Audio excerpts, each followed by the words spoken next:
Halo dan selamat datang kembali. Hari ini kita akan kupas tuntas bab 11 dari buku The Communication Problem Solver. Penulisnya Nanette Randall Carroll. Judul babnya cukup provokatif nih. Tidak punya waktu mendengarkan? Coba kiat ini. Menarik ya judulnya, bikin penasaran. Iya kan? Nah, misi kita kali ini kita mau bongkar kenapa sih mendengarkan itu justru strategi jitu, terutama pas lagi sibuk-sibuknya. Dan katanya bisa hemat waktu juga ya. Itu yang sering orang nggak percaya. Betul, justru itu. Mungkin ada mikir, mendengarkan buang waktu aja kalau lagi dikejar deadline. Nah, kita lihat gimana buku ini membalik logika itu. Oke, siap ya? Mari kita bedah. Siap. Jadi, poin utama yang mungkin agak mengejutkan nih. Buku ini bilang mendengarkan itu malah menghemat waktu. Bukan kebalikannya. Kok bisa gitu ya? Apalagi buat manajer atau kita-kita yang sibuk ini. Nah, ini dia intinya. Justru, kata buku ini, tidak mendengarkan itu yang bikin boros waktu. Kenapa? Pertama, ya, mendengarkan itu bangun fondasi penting, kayak hubungan kerja yang kuat, kredibilitas, terus kepercayaan. Ini kan dasar banget buat kolaborasi, buat persuasi. Oke, masuk akal. Fondasi dulu. Kedua, nah ini kuncinya. Dengerin yang benar di awal itu mastiin pemahaman kita sama. Artinya apa?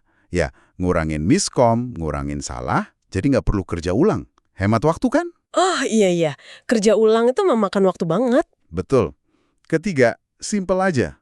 Bikin orang merasa didengar itu efeknya kuat loh. Bikin mereka dihargai.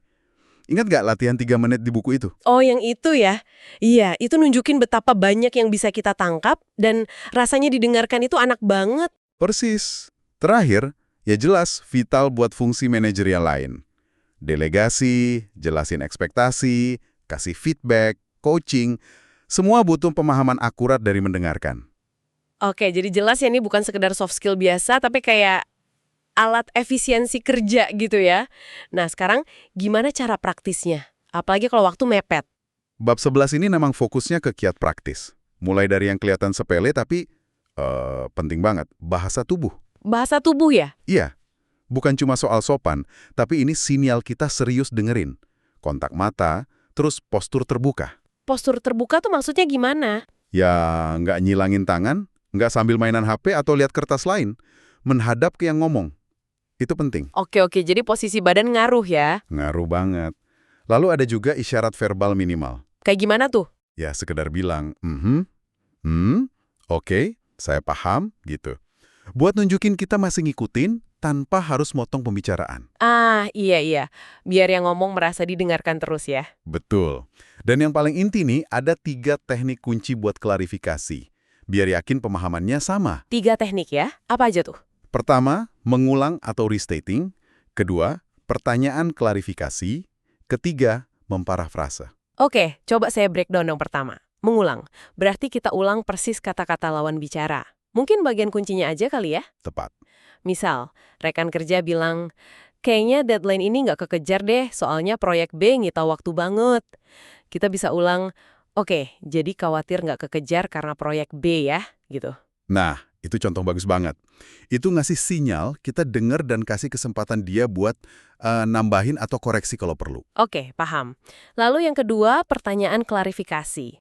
Ini kita pakai pertanyaan terbuka. Biar dia cerita lebih dalam, jangan kita asumsi sendiri. Contohnya, boleh cerita lebih lanjut bagian mana dari proyek B yang paling makan waktu. Jadi nanya buat gali info lebih ya, bukan nanya yang jawabannya cuma iya atau tidak. Betul. Dan yang ketiga, memparafrase. Ini kita coba rangkum inti omongan dia pakai kata-kata kita sendiri. Biasanya sih bentuknya pertanyaan juga. Contohnya gimana tuh? Misalnya, oke, jadi kalau saya tangkap, intinya Anda merasa butuh tambahan orang ya, biar bisa selesai 2 proyek ini tepat waktu? Tujuannya sama, mastiin kita pahamnya benar. Sip. Dan kuncinya dari ketiga teknik ini, tujuannya pemahaman ya, bukan ngejudge. Jadi harus netral. Persis. Netralitas itu penting banget. Jangan sampai kesannya kita menghakimi. Analogi Scott Torek, si pemilik salon di buku itu juga kena banget ya. Komunikasi rusak sama dengan potongan rambut buruk.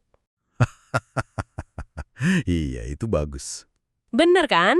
Perlu dengerin dan klarifikasi biar hasilnya sesuai maunya klien. Atau ya rekan kerja kita. Sama aja prinsipnya. Dan dampaknya bisa personal banget loh. Contoh Allison, si ibu tunggal, sama Christopher, si manajer, di buku itu nunjukin gimana belajar dengerin secara aktif bisa memperbaiki hubungan. Oh iya, yang hubungan sama anak dan bawahannya jadi lebih baik gitu ya? Betul. Jadi ini bukan cuma buat kerjaan, tapi skill hidup emang. Nah, kalau misal ada waktu nih, buku ini kasih 4 langkah simpel. Fokus penuh, singkirin pikiran sendiri dulu, jangan siapin jawaban, terus pakai bahasa tubuh mendengarkan, dan klarifikasi pakai 3 teknik tadi. Itu kalau ideal ya, ada waktunya. Nah ya, tapi kan kenyataannya, kadang kita bener-bener nggak punya waktu pas orang mau ngomong. Gimana tuh? Nah, buku ini kasih saran praktis juga. Akui aja secara jujur, tapi tetap respect. Bilang kita nggak bisa kasih perhatian penuh saat itu. Terus? Tapi tunjukin kita peduli dengan langsung jadwalin waktu lain buat ngobrol. Misalnya, wah saya pengen banget dengerin ini, tapi 5 menit lagi ada meeting nih. Gimana kalau kita ngobrol jam 2 siang nanti? Oke. Jadi nggak diabaikan gitu aja ya, tetap dihargai. Iya, itu kuncinya. Tetap menghargai walau lagi sibuk. Terus, ada konsep lain yang menarik juga. Mendengarkan dengan hati atau bicara bahasa mereka. Contohnya Jane Rundle itu. Ini kayaknya lebih dalam lagi ya. Betul, ini udah level berikutnya. Ini soal adaptasi cara kita komunikasi biar klik sama kebutuhan atau latar belakang orang yang kita ajak bicara. Maksudnya gimana tuh klik? Ya, kayak Jane Rundle gitu. Dia nyesuaiin cara ngajar seni atau nulis buat penyintas stroke. Dia mendengarkan kebutuhan unik mereka, kondisi mereka, lalu dia pakai bahasa yang mereka paling bisa terima. Oh, jadi memahami dunia mereka gitu ya, bukan cuma kata-katanya. Tepat sekali. Dan ini pun, kalau dipikir-pikir, ujungnya ya soal efisiensi juga. Makin cepat kita nyambung sama kebutuhan mereka, makin cepat komunikasinya efektif. Ngurangin bolak-balik penjelasan. Wah, jadi jelas banget ya. Mendengarkan efektif itu bukan beban pas lagi sibuk, malah jadi alat strategis, aktif, hemat waktu, cegah masalah, plus perkuat hubungan kerja. Benar sekali. Dan kiat-kiat praktis tadi mulai dari bahasa tubuh, isyarat verbal kecil, sampai 3 teknik klarifikasi. Mengulang, bertanya, memparafrase, itu langkah konkret. Bisa langsung Anda coba praktekkan kok. Mungkin bakal kaget lihat dampaknya ke obrolan sehari-hari Anda. Nah, sebagai penutup nih, mungkin sedikit bahan renungan buat Anda para pendengar. Seberapa sering sih pas kita ngobrol, kita itu sebenarnya lebih fokus nunggu giliran ngomong atau nyiapin sanggahan, daripada benar-benar niat memahami apa yang orang lain coba sampaikan? Pertanyaan bagus tuh. Coba deh ingat-ingat satu miskomunikasi terakhir yang Anda alami. Kira-kira mungkin nggak sih itu bisa dicegah kalau aja salah satu pihak atau mungkin Anda sendiri menerapkan satu aja dari teknik mendengarkan yang kita bahas tadi? Oke, terima kasih banyak sudah menyimak pembahasan mendalam kita kali ini. Sampai jumpa di kesempatan berikutnya.